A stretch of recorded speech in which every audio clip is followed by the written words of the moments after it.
চাঁদ দেখে রোজা ও ঈদ পালন বর্তমানে সকল দেশ একসাথে করে, কিন্তু বাংলাদেশ কেন একদিন পরে করে? যেহেতু ঈদের দিন রোজা রাখা হারাম, সৌদি আরব সহ সকল দেশ যেদিন ঈদ উদযাপন করে সেদিন আমরা রোজা রাখি। এই বিষয়ের সাথে রোজার ও রাত ও শবে কদরের ব্যাপার রয়েছে, এ সম্পর্কে আমাদের দয়া করে অবগত করবে। ভাইরা আমার,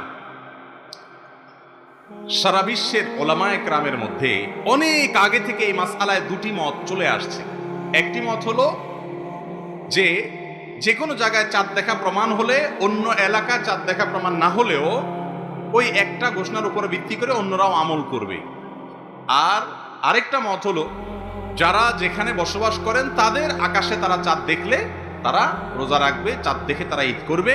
নবী করিম সাল্লাল্লাহু আলাইহি ওয়াসাল্লাম বলেছেন, সুমু লিরুইয়াতিহি ওয়া আফতিরু লিরুইয়াতিহি, চাঁদ দেখে রমজান শুরু করবা, চাঁদ দেখে ঈদ করবা। অতএব আমরা চাঁদ দেখব, আমাদের আকাশে চাঁদ দেখা না গেলে আমরা সেটা চাঁদ দেখা গিয়েছে এটা মনে করব না।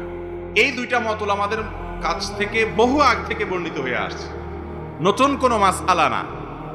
যে সমস্ত উলামায়ে কেরাম নিজ নিজ আকাশে চাঁদ দেখার বিষয়টাকে সাব্যস্ত করে এবং এটার সাথে সরকারি ফরমানের একটা বিরাট সম্পর্ক আছে, সেই সমস্ত উলামায়ে কেরাম এর ফতোয়ার উপরে বাংলাদেশের হানাফি বলেন, আহলে হাদিস বলেন, যত মত পথের আলেম আছেন প্রায় সবাই সেটার উপর আমল করে। হাতে গুনলে কয়েকজন গোনা যাবে হয়তো, যাদের নামও হয়তো উল্লেখ করার মতো না, এরকম কিছু ভিন্ন মত থাকতে পারে। উল্লেখযোগ্য যারা আছেন তারা সবাই এই মতটা পোষণ করে।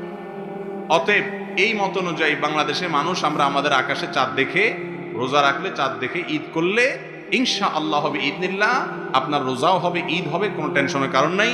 আর আপনি বলছেন পৃথিবীর সব দেশে এটা করে, এটা ভুল, এই তথ্য সঠিক নয়। আপনার আশেপাশে ভারত, পাকিস্তান এবং অনেক দেশ আছে যে দেশে নিজ নিজ দেশের আকাশে চাঁদ দেখে রোজা করা হয়। যেহেতু মাসআলাটা মতপার্থক্যপূর্ণ, ওলামাদের গবেষণামূলক মাসআলা, এই ব্যাপারে সেই যে দেশে মানুষ বসবাস করে সেখানকার ওলামাদের ডিরেকশন, নির্দেশনা এবং ফতোয়া মানলে আল্লাহর কাছে নাজাত পেয়ে যাবে।